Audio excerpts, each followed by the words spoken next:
The day the sky changed, most people did not understand what they were seeing. It started as a quiet warning on satellite screens, then as strange movement on radar maps, then as a shadow that made the clouds look pale. In cities across Earth, people stepped outside and looked up. The sunlight still existed, but it felt smaller. It felt like someone had placed a hand over the planet. At first, governments tried to keep calm. News anchors used careful words. Scientists explained that objects were entering Earth's orbit in patterns never seen before. They did not say invasion. They said unknown visitors, unidentified craft, possible natural phenomena. But the objects did not move like comets. They did not drift. They positioned themselves. Within hours, the sky above the oceans began to glow at night, as if distant storms had gathered where storms could not exist. Ships reported signals that made compasses spin. Aircraft crews saw bright arcs of light across the horizon, and then lost contact with control towers for seconds at a time. Those seconds felt like someone had stolen a piece of the world. Then the message arrived. It did not come through a radio, frequency people could block.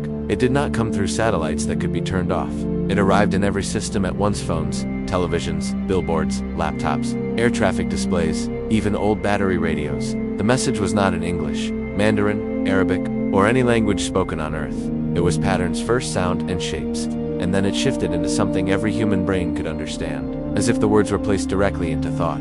Earth is unregistered. Earth is disputed. Submit your claim or surrender your surface. It was not shouted. It was calm, as if it were a simple legal notice delivered to a small house built on land someone else believed they owned. A second line followed. Your species has 90 hours to comply. The world froze for a moment. Then it erupted into noise. Some people prayed. Some screamed. Some laughed like it had to be a joke because the truth was too large. Markets crashed. Flights were grounded. Highways filled. And emergency sirens became part of the air. In one night, the planet that had argued about everything suddenly agreed on one thing. Something beyond Earth had just spoken to them. At the United Nations, leaders gathered and tried to pretend their hands were not shaken. A global emergency session began, and scientists were brought in to explain what they knew. The objects in orbit were enormous, larger than aircraft carriers, larger than the biggest skyscrapers. They moved without heat trails, without sound, and without any sign of propulsion. Their surfaces reflected almost no light, like dark mirrors. Dr. Mira Saeed watched the data without blinking. She worked with a multinational research team that studied deep space signals. For years, she had tracked patterns that did not match any known star emissions. She had been called imaginative, dramatic, paranoid.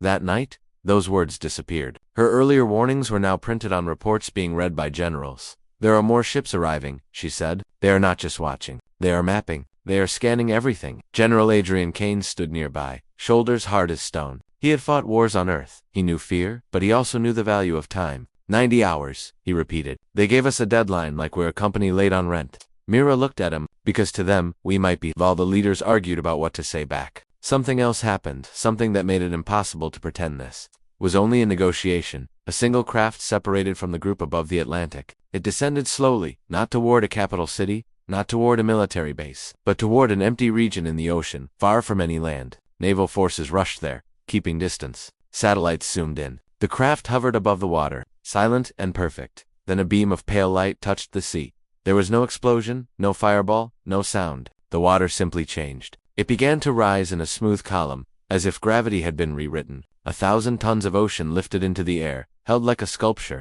Inside that column, shapes moved, fish and debris spinning gently. Helpless. The column turned, drifting toward a cargo ship nearby. The ship's crew screamed and tried to flee, but engines stalled. The column touched the ship and passed through it like a ghost. Metal bent, containers peeled open like paper. The ship did not sink. It did not burn. It simply came apart in slow, helpless pieces, as if the laws of matter had become suggestions. Then the column lowered back into the ocean. The water returned. The craft rose again and rejoined the dark shapes in orbit. A new message came immediately. After demonstration complete, comply, back, was the moment Earth stopped arguing about words and started facing reality. Governments activated defense systems they had kept secret even from their allies. Submarines moved to hidden positions. Fighter jets launched and circled beneath the shadows in the sky. Radar stations ran 24 hours. Nuclear forces were placed on alert, then quietly stepped back when scientists warned that any large launch could trigger a response that would end the world in minutes. In towns and cities, people felt the change even if they didn't understand the details.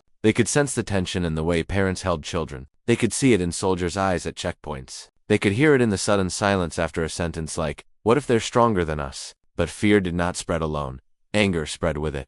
On social media, videos appeared of people painting slogans on walls, of groups gathering in parks, of communities setting up shelters for neighbors. Churches opened doors, mosques filled with people seeking calm, hospitals prepared for mass casualties, even though no one knew what that would look like. Artists drew images of Earth wrapped in chains and then breaking them, and in one small neighborhood in Karachi, a teenager named Zayn Malik stood on the roof of his apartment building and stared at the sky. He was 17, thin, with tired eyes and hands that always looked like they were holding something invisible. He was not a soldier. He was not a politician. He was a student who fixed broken electronics for neighbors and watched science videos late at night. He had grown up hearing that the world was too big to change, that ordinary people were small. Now the sky itself proved the world could change in a single day. Zayn's younger sister, Sarah, climbed up behind him. "Are they going to kill us?" she asked. Zayn swallowed. He wanted to say no. He wanted to say Earth would be fine, but he could not lie. "I don't know," he admitted, "but I know one thing." Sarah hugged her arms. "What?" Zayn kept watching the dark shapes above the horizon. "They think we belong to them," he said, "and humans don't like being owned." In Geneva, the Emergency Council finally agreed on a response. It was a message meant to sound strong without sounding foolish. It was sent into the same channels the invaders had used. "Earth rejects your claim. We will not surrender." For a moment the world held its breath. Then the reply came instantly, like it had been waiting. "Then Earth will be corrected." The 90-hour deadline remained, but now it did not feel like a choice. It felt like a countdown to something that would either break humanity or reveal what humanity truly was. And across the planet, under the shadow of the alien fleet, Earth's children began to rise in ways no one had expected. In the hours after Earth rejected surrender, fear became organized. It turned into meetings, command centers, and hard decisions made without sleep. There were no speeches that could fix what was coming. There were only plans. General Adrian Kane moved through a secure underground facility built into a mountain. Screens covered the walls, showing the alien fleet's positions, their shifts, and their strange patterns of movement. Each time the ships adjusted, the data looked less like a random orbit and more like a net tightening around the planet. Dr. Mira Saeed stood beside him with a small team of analysts. They were not military, but their work had become the heart of Earth's survival. Mira's eyes were red from exhaustion, yet her voice remained steady. "They're using the same frequency spectrum we use," she said, but layered, like they're speaking through our systems and listening through them at the same time. Kane frowned. "Can we jam it?" Myra shook her head. "If we jam, we blind ourselves to, and they don't need our satellites. They have their own methods." One analyst pointed at a new pattern. "This is different," he said. "Look at the drift. 3 ships are moving into a triangle formation over the Pacific." Myra leaned forward. The triangle was too precise, too deliberate. "That's not a patrol," she murmured. "That's a device." Kane's jaw tightened. "A weapon? Or a gate?" Mira replied. "Something to bring more through, or something to take something from Earth." The room went silent, because if the invaders did not just want land, if they wanted resources, genetics, oceans, atmosphere, then surrender would not save humanity anyway. Kane turned to his officers. "We need options," he said. "Not hope, not prayers. Options?" Earth had 2 problems. One was obvious. The invaders were far beyond human technology. The other was harder. Humanity was not united. Some governments demanded immediate attack. Others begged for negotiation. Some wanted to offer territory to buy time. Others refused to sacrifice even a single square mile. But there was one advantage Earth still had. Humans were unpredictable. The invaders spoke like administrators. They issued deadlines. They used words like registered and disputed. They acted like the galaxy was a filing cabinet and planets were documents. Humans were not documents. Humans were storms. Mira pushed a file across the table to Kane. "We've been tracking unusual cosmic signals for years," she said. "Not just from one direction, but many. I think this fleet isn't the whole story." Kane opened the file. "Explain." Mira pointed at a cluster of data. "These signals appear whenever the invaders' ships shift formation. It's like they're avoiding something or hiding from something." Kane looked up. "Do you think they have enemies?" "I think everyone has enemies," Mira said quietly. "Even monsters." Kane's eyes narrowed. "If the galaxy has rival powers, maybe we can use that." Mira nodded. "But we need proof. And we need a way to communicate that doesn't go through their network." Kane turned to a communications engineer. "Do we have anything off-grid?" The engineer hesitated. "Old tech," he said. "Analog, shortwave, physical messengers. But it won't reach space." Kane finished. Myra stepped closer. "Unless," she said, "we use what they're using." Kane stared. "You want to hijack their signal?" "I want to inject noise into it," Mira replied. "Not a message in words. A pattern. A signature. Something that announces Earth is not alone, not helpless, and not quiet." Kane thought for a moment. Then he said, "Do it."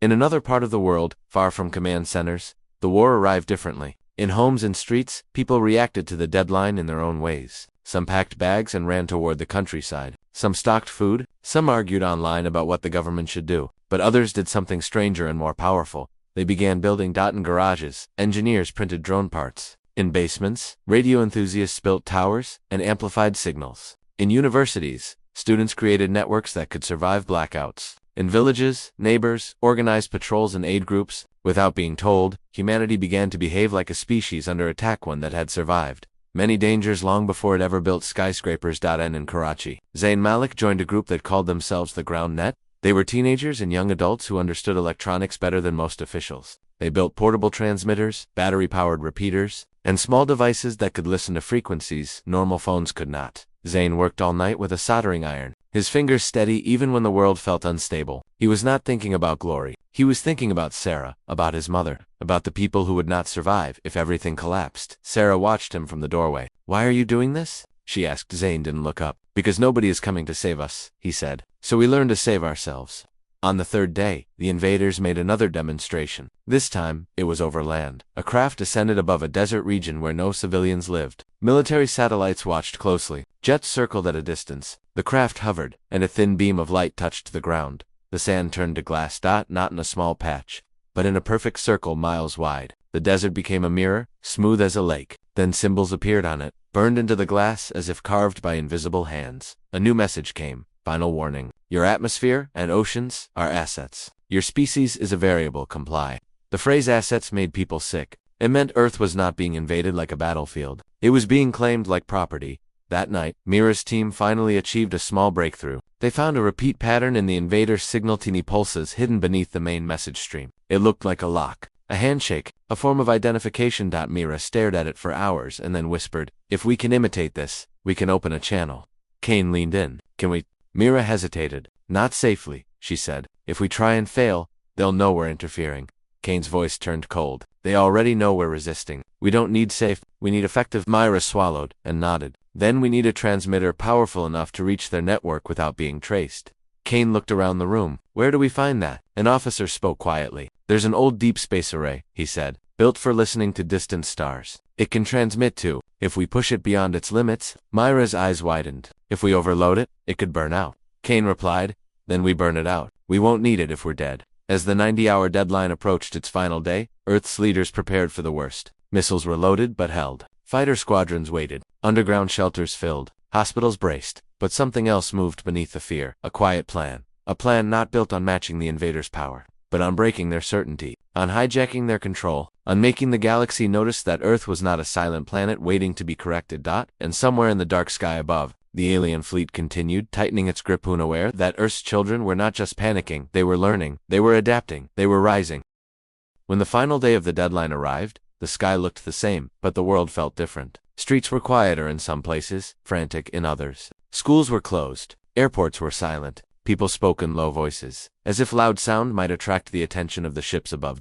In the mountain facility, General Kane watched the clock, as if time were an enemy he could fight. Around him, teams worked on two operations at once. One was military, protect key locations, maintain readiness, avoid provoking a massacre. The other was something stranger, an active communication disguised as sabotage. Dr. Mira Saeed stood in front of the main display, her hands trembling slightly. She did not want to tremble, but she was human. Humans trembled before doing impossible things. The deep space array was ready. It was a giant dish network designed to whisper across the cosmos. Today, it would shout. Mira's team had built a signal that imitated the invader's handshake pattern. Not perfectly, but close. It was like forging a key for a lock that could vaporize you if it detected fraud. The plan was to inject a message into the invader's network, not a threat, but a broadcast into the wider galaxy, riding on their own communication system. Kane approached Myra. "If this works," he said, "who hears it?" "Anyone listening?" Mira replied. "Their rivals, their authorities, their victims. Maybe nobody, but it's the only move we have that changes the board."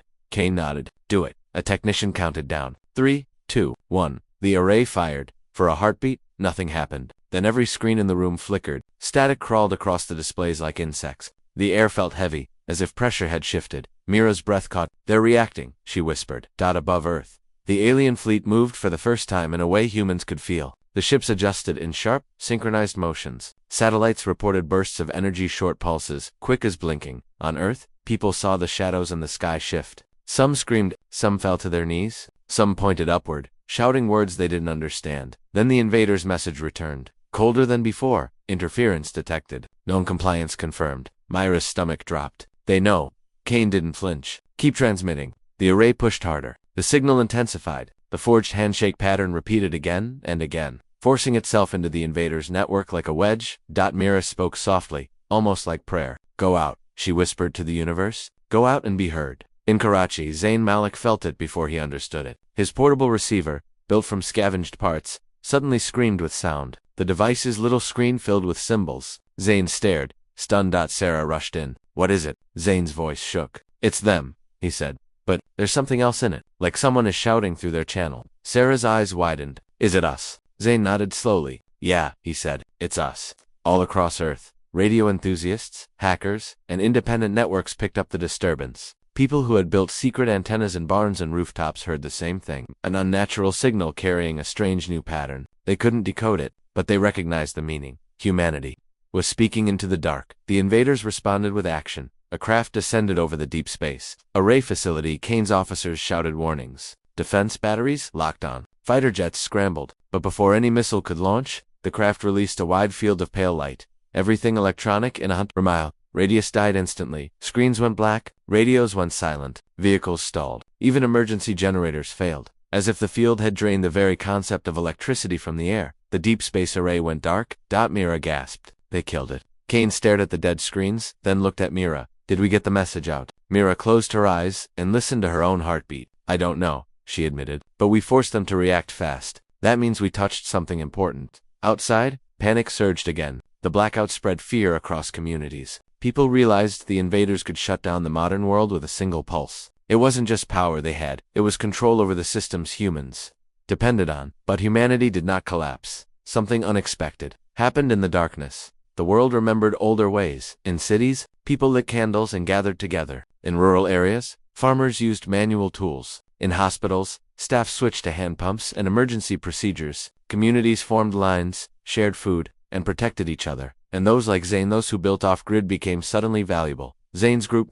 the Ground Net, used analog equipment and battery-powered repeaters. Their network survived. They began relaying updates between neighborhoods when official communication failed. Zayn stood in a courtyard with a megaphone, his voice carrying through the night. Stay together, he called. Don't panic. Share water. Share food. If you have medical supplies, bring them here.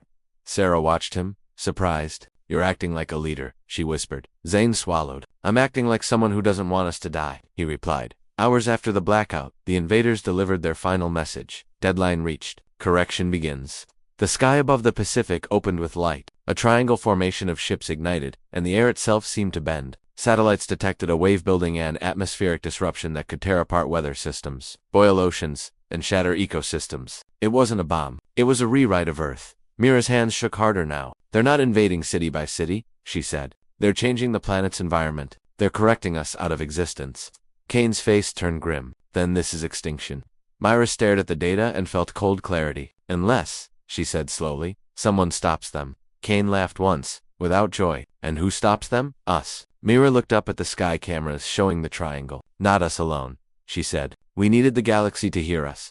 As if responding to her words, something happened that no human expected. A new object appeared on the far edge of Earth's orbit. It did not arrive like the invaders' ships. It arrived like a tear, in reality a brief shimmer. Then a presence. It was smaller than the invader fleet, but it moved with terrifying confidence. It headed straight toward the triangle formation over the Pacific. Mira's breath caught. That's not ours, she whispered. That's not them. Kane stared. Then who is it? Before Myra could answer, a message arrived different from the invaders' cold notice. This one was sharp, urgent, and filled with something almost human. Earth signal detected. Hold position. We are intervening. The room exploded into stunned silence. Mira's eyes filled with tears. She didn't understand. They heard us, she whispered. Above Earth. Earth's children watched the sky as a new power entered the stage. And for the first time since the shadows arrived, humanity felt something other than fear. They felt possibility. The appearance of the new ship changed the mood of the planet in minutes. Even people who did not understand space warfare felt it. It was like being trapped in a room with a predator, and then hearing another predator step into the doorway. The invader fleet shifted instantly, breaking its perfect patterns. The triangle over the Pacific flickered, its energy field unstable now. Like a machine suddenly forced to stop mid-operation. In the mountain facility, alarms screamed again, this time not because Earth was failing, but because something in orbit was moving faster than human systems could track. General Kane stared at the data, jaw clenched. They're talking, an analyst said. Ship to the unknown is communicating with the invaders. Myra leaned toward the audio feed. It wasn't language, not exactly. It was a layered sound. like a chord played across multiple frequencies, but the translation software built on patterns. Not words managed to form a rough meaning. Unknown ship, you are operating outside accepted claim procedure. Invader fleet, Earth is disputed. Correction is legal. Unknown ship, correction is prohibited in inhabited biospheres without tribunal. Invader fleet, tribunal does not apply to unregistered species. Unknown ship, it does when a distress signal is recognized. Mira whispered, distress signal. Our broadcast. Kane turned to her, so we triggered a rule. Myra nodded. Or we triggered a response from someone who hates them. Above the Pacific, the unknown ship placed itself between the triangle formation and Earth. It was sleek, bright in places where the invader ships swallowed light. It looked less like a shadow and more like a blade. The invader fleet didn't hesitate. A line of ships angled toward the newcomer. Energy signatures rose. Space brightened with silent flashes. Then the unknown ship fired first. It didn't launch missiles. It didn't shoot beams like in movies. It produced a ripple of pressure wave that bent light around it. The closest invader ship suddenly fractured, not exploding, but breaking into pieces as if its internal structure had forgotten how to remain whole. Humans watching through telescopes and live feeds gasped. The invaders retaliated. Several ships released the pale field that had caused the blackout on Earth. The field washed toward the unknown ship, but the unknown ship absorbed it, redirected it, creating a shell of shimmering distortion. The field twisted and scattered like water hitting a spinning fan. Myra's hands covered her mouth. They're playing with physics like it's clay, she whispered. Kane's eyes hardened. So the galaxy has bigger monsters than the ones above us. The battle remained in orbit, but Earth felt every shift. Aurora-like waves lit the upper atmosphere. Radio static rolled across the planet like thunder. Oceans trembled. Birds panicked. Some people thought the world was ending and ran into the streets, crying. But when the triangle formation over the Pacific finally broke and its energy field collapsed, a cheer erupted in places where people still had power, still had communication. Even in darkness, people felt the air ease, as if Earth itself had been allowed to breathe again. Then the unknown ship broadcast openly. This time, the message came in clear translations, still imperfect, but readable to the inhabitants of Earth. Your signal has been acknowledged. Correction has been halted pending external review. External review? Kane repeated. He looked like a man hearing a judge's words while standing in a burning courtroom. Mira stepped forward to the microphone system that still worked in the secure facility. She didn't know if the unknown ship could hear her, but she spoke anyway, voice trembling with the weight of billions. This is Earth, she said. We did not know how to register. We did not know there was a system. The reply came quickly. No species is born, knowing the galaxy's bureaucracy. The message said, you were overlooked, or hidden. Myra's blood ran cold. Hidden? Kane leaned closer. Ask who they are, he whispered. Myra swallowed. Who are you? She asked. The response took longer, as if the ship was deciding whether the truth would help or harm. We are an enforcement vessel of the Concord boundary. We investigate illegal corrections and predatory claims. Kane exhaled slowly. So there's law out there. Myra's voice grew stronger. Will you protect Earth? Another pause. Protection is not guaranteed, but interference will be penalized if proven. It wasn't a promise. It wasn't salvation, but it was something, a crack in the invader's certainty. The invader fleet, now missing one ship and forced away from the triangle operation, retreated into a broader orbit. They did not leave. They hovered like angry vultures forced to wait. And on Earth, the hardest truth arrived. The galaxy was real, and Earth was late to it. In Karachi, Zayn Malik stood with his group around a portable radio as the translated message spread through survivor networks. People stared at each other with disbelief. Sarah whispered, so, aliens are fighting aliens over us. Zayn nodded slowly. Yeah, he said, and we're the prize. A man in their group asked, does this mean we're safe? Zayn looked up at the sky. It means we have time, he said. Not safety. Time. That time mattered more than people realized, because time allowed Earth to do what it always did under pressure, adapt, learn, and refuse to accept its place as a victim. In the following hours, global leaders forced themselves to act like a united species. A temporary World Council formed, not to replace nations, but to coordinate survival. Military forces remained on alert, but now their goal changed, not to defeat the invaders in battle, but to prove Earth was not helpless, to show the Concord boundary that humans were not just frightened animals, but a people worth defending. Mira and Kane worked side by side, assembling data proof of the invaders' hostile actions, proof of the blackout, proof of the ocean demonstration, proof of the planetary right attempt. They prepared a case, like lawyers gathering evidence for the survival of a world. But while leaders built documents, ordinary people built something else. They built identity. Across social media, once power returned in some regions, a phrase began to spread. We are Earth's children. We are not property. It appeared on posters, on walls, in songs, in whispers shared in shelters. It became a small flame passed from person to person, and somewhere above, the enforcement vessel watched Earth. It watched humans endure blackouts, share food, organize without orders. It watched them repair, rebuild, and speak into the darkness with stubborn courage. The invaders watched and they began to understand something their bureaucracy had not prepared them for. Earth's children were not just resisting with weapons, they were resisting with will, and will was the one resource that could not be measured, claimed, or corrected.